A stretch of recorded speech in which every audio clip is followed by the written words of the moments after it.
ॐ शुक्लाम्बरधरं विष्णुं शशिवर्णं चतुर्भुजं प्रसन्नवदनं ध्यायेत् सर्वविघ्नोपशान्तये व्यासं वसिष्ठनप्तारं शक्तेः पौत्रमकल्मषं पराशरात्मजं वन्दे शुकतातं तपोनिधिं व्यासाय विष्णुरूपाय व्यासरूपाय विष्णवे नमो वै ब्रह्मनिधये वासिष्ठाय नमो नमः अविकाराय शुद्धाय नित्याय परमात्मने सदैकरूपरूपाय विष्णवे सर्वजिष्णवे यस्य स्मरणमात्रेण जन्म संसारबन्धनात् विमुच्यते नमस्तस्मै विष्णवे प्रभविष्णवे ॐ नमो विष्णवे प्रभविष्णवे।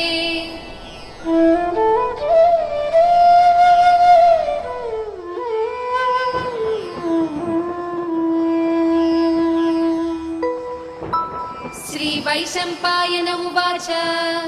श्रुत्वा धर्मानशेषेण पावनानि च सर्वशः युधिष्ठिरश्शान्तनवं पुनरेवाभ्यभाषत। युधिष्ठिर उवाच किमेकं दैवतं लोके किं वाप्येकं परायणं स्तुवन्तः कं कमर्चन्तः प्राप्नुयुर्मानवाः शुभम् को धर्मः सर्वधर्माणां भवतः परमो मतः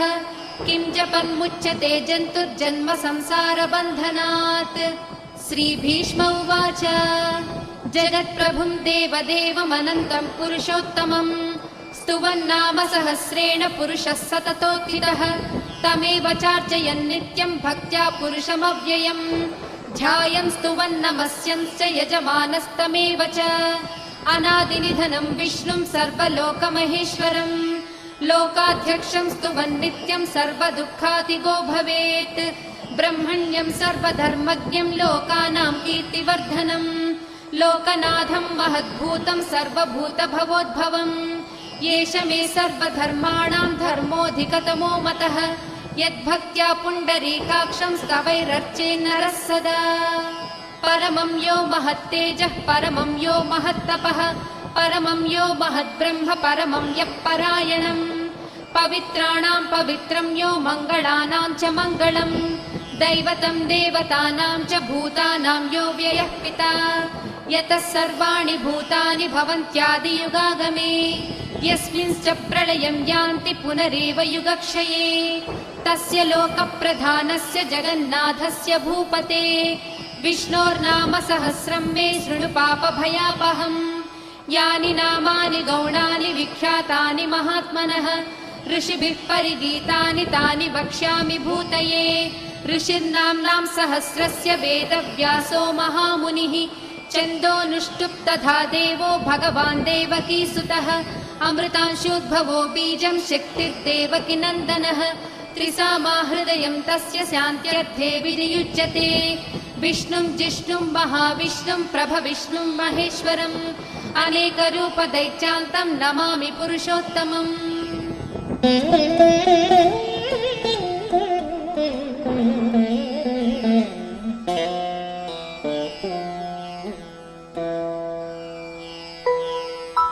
अस्य श्रीविष्णोर्दिव्यसहस्रनामस्तोत्रमहामन्त्रस्य श्रीवेदव्यासो भगवान् ऋषिः अनुष्ठुप् छन्दः श्रीमहाविष्णुः परमात्मा श्रीमन्नारायणो देवता अमृतांशोद्भवो भानुरिति बीजम् देवकीनन्दनः स्रष्टेति शक्तिः उद्भवक्षोभणो देव इति परमो मन्त्रः शङ्खबृन्नन्दकी चक्रीति कीलकम् शाङ्खधन्वा गदाधर इत्यस्त्रम् रदाङ्गपाणिरक्षोभ्य इति नेत्रम् त्रिसामा सामगः सामेति कवचम् आनन्दं परब्रह्मेति योनिः ऋसुः सुदर्शनः काल इति दिग्बन्धः श्रीविश्वरूप इति ध्यानम् श्रीमहाविष्णुप्रीत्यर्थे सहस्रनाम जपे विनियोगः।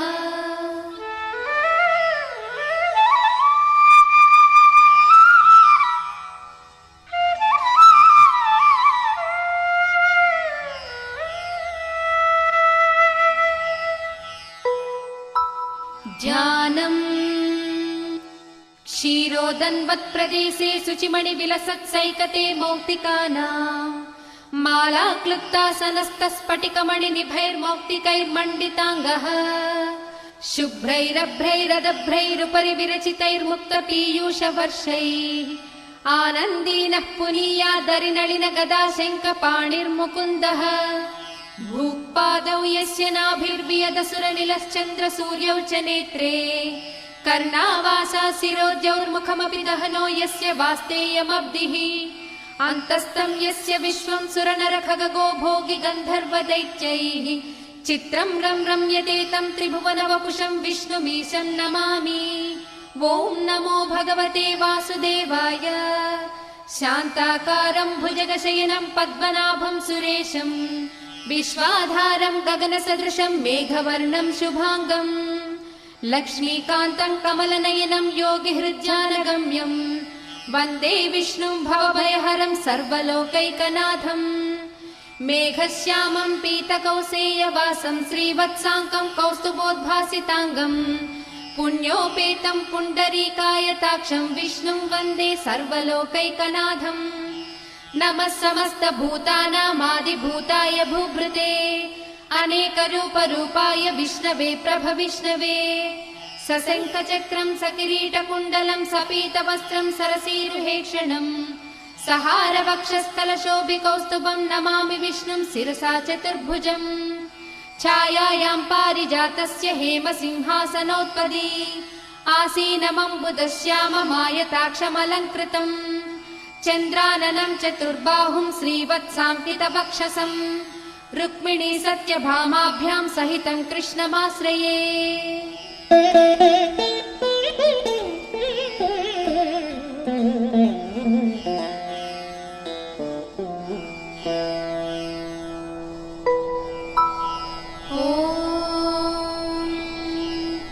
विश्वं विष्णुर्वशक्कारो भूतभव्यभवत्प्रभुः भूतकृद्भूतभृद्भावो भूतात्मा भूतभावनः भूतात्मा परमात्मा च मुक्तानां परमागतिः अव्ययः पुरुषः साक्षी क्षेत्रज्ञोऽक्षर एव च योगो योगविदां नेता प्रधानपुरुषेश्वरः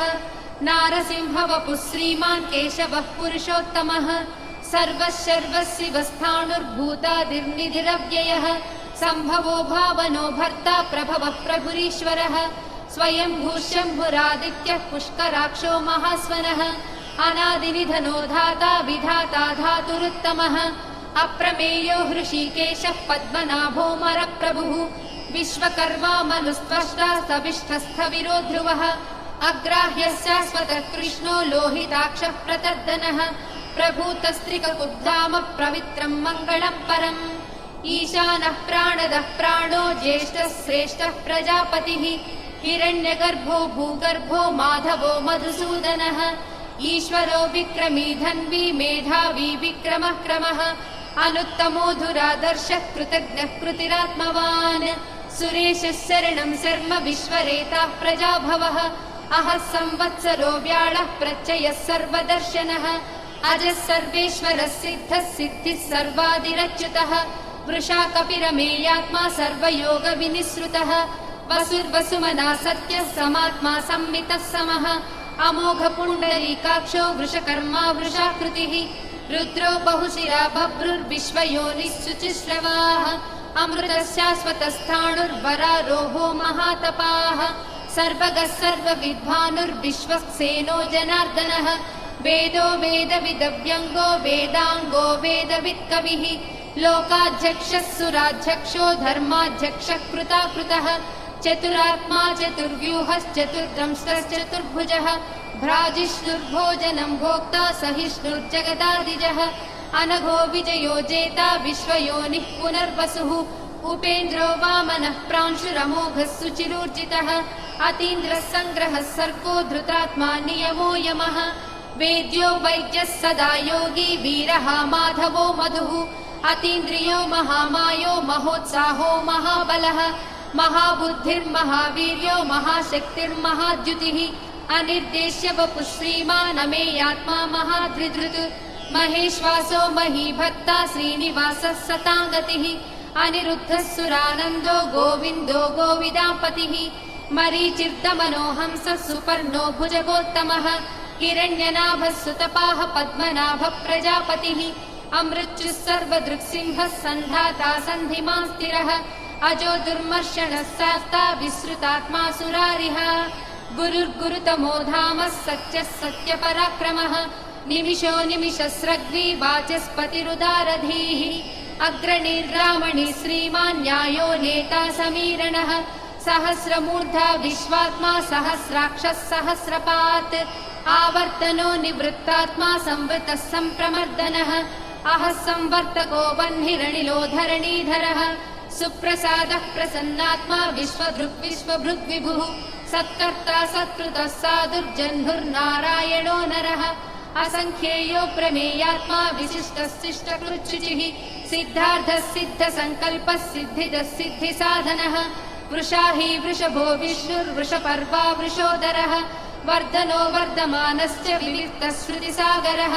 सुभुजो दुर्धरो वाग्मी महेन्द्रो वसुदो वसुः नैकरूपो बृहद्रूपः शिविविष्टः प्रकाशनः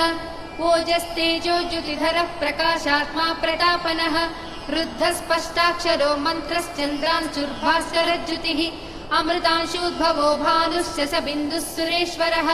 औषधं जगतः सेतुः सत्यधर्मपराक्रमः भूतभव्यभवन्नाथः पवनः पावनो नलः कामः कामकृत्कान्तः कामः कामप्रदप्रभुः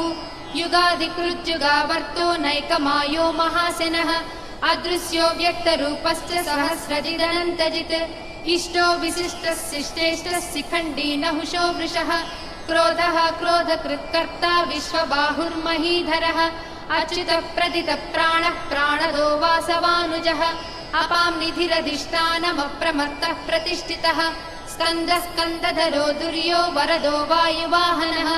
वासुदेवो बृहद्भानुरादिदेवः पुरन्दरः अशोकस्तारणस्तारः शूरः शौरिर्जनेश्वरः अनुकूलस्य तावर्तः पद्मे पद्मनिभेक्षणः पद्मनाभोरविन्दाक्षः पद्मगर्भः शरीरभृत् महर्धिर्वृद्धो वृद्धात्मा महाक्षो गरुडध्वजः अतुलः शरभो भीमः समयज्ञो हविर्हरिः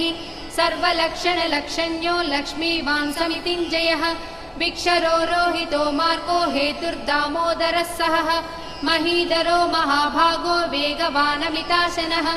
उद्भवः क्षोभणो देवः श्रीगर्भः परमेश्वरः करणं कारणं कर्ता विकर्ता गहनो गुहः व्यवसायो व्यवस्थानः संस्थानस्थानदो ध्रुवः परर्धिः परमस्पष्टः तुष्टः पुष्टः सुभेक्षणः रामो विरामो विरजो मार्गो नेयो नयो नयः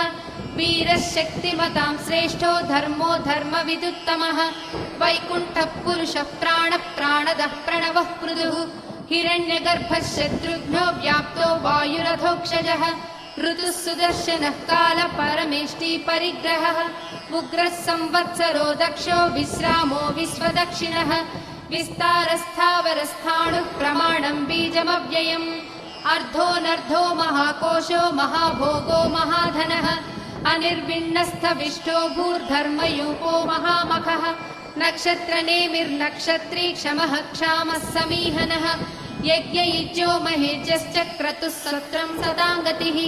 सर्वदर्शी विमुक्तात्मा सर्वज्ञो ज्ञानमुत्तमम्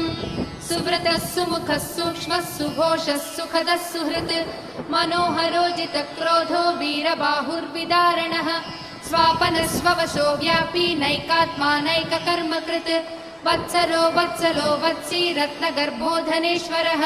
धर्मकृद्धर्मी सदसक्षरमक्षरम् अविज्ञाता सहस्रांशुर्विधाता कृतलक्षणः गभस्तिनेमिः सत्त्वस्था सिंहो भूतमहेश्वरः आदिदेवो महादेवो देवेशो देवभृद्गुरुः उत्तरो गोपतिर्गोप्ता ज्ञानगम्यः पुरातनः शरीरभूतभृद्भोक्ता कपीन्द्रो भूरि दक्षिणः सोमपोमृतपः सोमः पुरुजित्पुरुषत्तमः विनयोजयः सत्यसन्धो दासार्हः सात्वतां पतिः जीवो विनयिता साक्षी मुकुन्दो मितविक्रमः अम्भोनिधिरनन्तात्मा महोदधिशयोऽन्तकः अजो महार्हः स्वाभाव्यो जितामित्रः प्रमोदनः आनन्दो नन्दनो नन्दः सत्यधर्मा त्रिविक्रमः महर्षिः कपिलाचार्यः कृतज्ञो मेदिनीपतिः त्रिपदस्त्रिदशाध्यक्षो महाशृङ्गकृतान्तकृत् महावराहो गोविन्दः सुषेणः कनकाङ्गदी गुह्यो गभीरो गहनो गुप्तश्चक्रगदाधरः वेदास्वाङ्गोजितः कृष्णो दृढः सङ्कर्षणोच्युतः वरुणो वारुणो वृक्षः पुष्कराक्षो महामनाः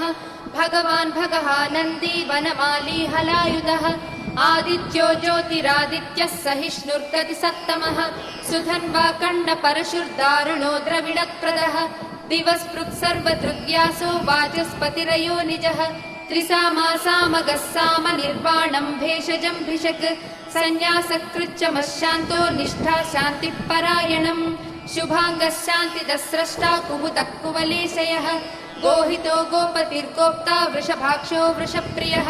अनिवर्ती निवृत्तात्मा संक्षेप्ताक्षेमकृच्छिवः श्रीवत्सवक्षा श्रीवासः श्रीपतिः श्रीमताम्बरः श्रीधः श्रीसः श्रीनिवासः श्रीनिधिः श्रीविभावनः श्रीधरः श्रीकरः श्रेयः श्रीमान् लोकत्रयाश्रयः स्वक्षस्वङ्गस्य तानन्दो नन्दिर्ज्योतिर्गणेश्वरः विजितात्मा विधेयात्मा सत्कीर्तिश्चिन्न संशयः उदीर्णः सर्वतश्चक्षुरनीशः शाश्वतस्थिरः भूषयो भूषणो भूतिर्दिशोकशोकनाशनः अर्चिष्मानर्चितः कुम्भो विशुद्धात्मा विशोधनः अनिरुद्धो प्रतिरतः प्रद्युम्नो मितविक्रमः कालनेमिनिः वीरः शौरिः शूरजनेश्वरः त्रिलोकात्मा त्रिलोकेशः केशवः केशिहा हरिः कामदेवः कामपालः कामीकान्तः कृतागमः अनिर्देश्य वपुर्विष्णुर्वीरो नन्दो धनञ्जयः ब्रह्मण्यो ब्रह्मकृद् ब्रह्मा ब्रह्म ब्रह्म विवर्धनः ब्रह्मविद्ब्राह्मणो ब्रह्मी ब्रह्मज्ञो ब्राह्मणप्रियः महाक्रमो महाकर्मा महातेजा महोरगः महाक्रतुर्महायज्वा महायज्ञो महाहविः स्तव्यस्तव प्रियस्तोत्रं स्तुतिस्तोतारणप्रियः पूर्णः पूरयिता पुण्यः पुण्यकीर्तिरनामयः मनोजवस्तीर्थकरो वसुरेता वसुप्रदः वसुप्रदो वासुदेवो वसुर्वसुमनाहविः सद्गतिः सत्कृतिः सत्ता सद्भूतिः सत्परायणः शूरसेनो यजुश्रेष्ठः सन्निवासः सुयामुनः भूतावासो वासुदेवः सर्वासु निलयो ननः दर्पः दर्पदो दृप्तो दुर्धरोधापराजितः विश्वमूर्तिर्महामूर्तिर्दीप्तमूर्तिरमूर्तिमान् अनेकमूर्तिरव्यक्तः शतमूर्तिः शताननः एको नैकः स वक्कः किं यतः किं यत्तत्पदमनुत्तमम् लोकबन्धुर्लोकनाथो माधवो भक्तवत्सलः सुवर्णवर्णो हेमाङ्गो वरागश्चन्दनागदी वीरः विषमः शून्यो घृतासीरचलश्चलः अमानी मानदो मान्यो लोकस्वामी त्रिलोकधृत् सुमेधा मेधजो धन्यः सत्यमेधाधराधरः तेजो वृषो युधरः सर्वशस्त्रभृताम्बरः प्रग्रहो निग्रहो व्यग्रो नैकशृङ्गो गदाग्रजः चतुर्मूर्तिश्चतुर्बाहुश्चतुर्व्यूहश्चतुर्गतिः चतुरात्मा चतुर्भावश्चतुर्वेदविदेकपात् समावर्तो निवृत्तात्मा दुर्जयो दुरतिक्रमः दुर्लभो दुर्गमो दुर्गो दुरावासो दुरारिः शुभाङ्गो लोकसारङ्गः सुतन्तुस्तन्तुवर्धनः इन्द्रकर्मा महाकर्मा कृतकर्मा कृतागमः उद्भवः सुन्दरः सुन्दो रत्ननाभः सुलोचनः अर्को वाजसनः शृङ्गी जयन्तः सर्वविजयी सुवर्णबिन्दुरक्षोभ्यः सर्ववागीश्वरेश्वरः महाह्रदो महागर्तो महाभूतो महानिधिः कुमुदः कुन्दरः कुन्दः पर्जन्यः पावनोऽनिलः अमृताशोऽमृतवपुः सर्वज्ञः सर्वतोमुखः सुलभः सुव्रतः सिद्धः शत्रुजिच्छत्रुतापनः न्यग्रोधोदुम्बरोऽश्वत्थश्चाणूरान्ध्रनिषूदनः सहस्रार्चिः सप्तजिह्वः सप्तैधा सप्तवाहनः अमूर्तिरनघोचिन्त्यो भयकृद्भयनाशनः अणुर्बृहत्कृशस्थूलो गुणभृन्निर्गुणो महान् अधृतस्वधृतस्वास्य प्राग्वंशो वंशवर्धनः भारबृहत्कथितो योगी योगीशः सर्वकामदः आश्रमश्रमणक्षामः सुपर्णो वायुवाहनः धनुर्धरो धनुर्वेदो दण्डो दमयिता दमः अपराजितः सर्वसहो नियन्ता नियमो यमः सत्त्ववान् सात्विकः सत्यः सत्यधर्मपरायणः अभिप्रायप्रियार्होर्हः प्रियकृत्प्रीतिवर्धनः विहाय सगतिर्ज्योतिः सुरुचिर्भुत भुग्विभुः रविर्विरोचनः सूर्यः सविता रविलोचनः अनन्तो हृतभुग्भोक्ता सुखदो नैकदोऽग्रजः अनिर्विण्णः सदामर्षि लोकाधिष्ठानमद्भुतः सनातनतमः कपिलः कपिरव्ययः स्वस्तिदः स्वस्तिकृत् स्वस्ति स्वस्ति भुक् स्वस्ति दक्षिणः आरौद्रः कुण्डली चक्री विक्रम्यूर्जितशासनः शब्दातिकः शब्दसः शिशिरः सर्वरीकरः अक्रूरः पेशलो दक्षो दक्षिणः क्षमिणाम्बरः विद्वत्तमो वीतभयः पुण्यश्रवणकीर्तनः उत्तारणो दुष्कृतिः पुण्यो दुःस्वप्ननाशनः वीरः रक्षणः सन्तो जीवनं पर्यवस्थितः अनन्तरूपोऽनन्तश्रीजितमन्युर्भयापहः चतुरस्रो गभीरात्मा विदिशो व्यादिशो दिशः अनादिर्भूर्भुवो लक्ष्मी सुवीरो रुचिराङ्गदः जननो जनजन्मादिर्भीमो भीमपराक्रमः आधारनिलयो धाता पुष्पः सप्रजागरः ऊर्ध्वगः सत्पथाचारः प्राणदः प्रणवः प्रमाणं प्राणनिलयः प्राणभृत् प्राणजीवनः तत्त्वं तत्त्वविदेकात्मा जन्म मृत्युजरातिगः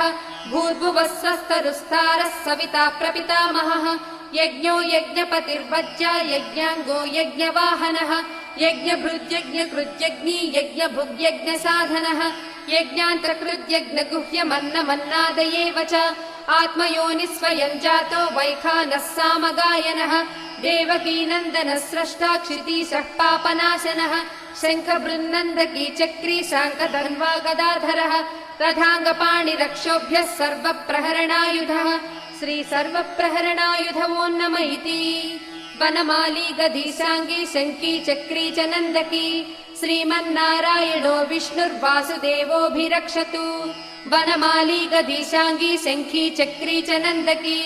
श्रीमन्नारायणो विष्णुर्वासुदेवोऽभिरक्षतु श्रीवासुदेवोऽभिरक्षत्वो नम इति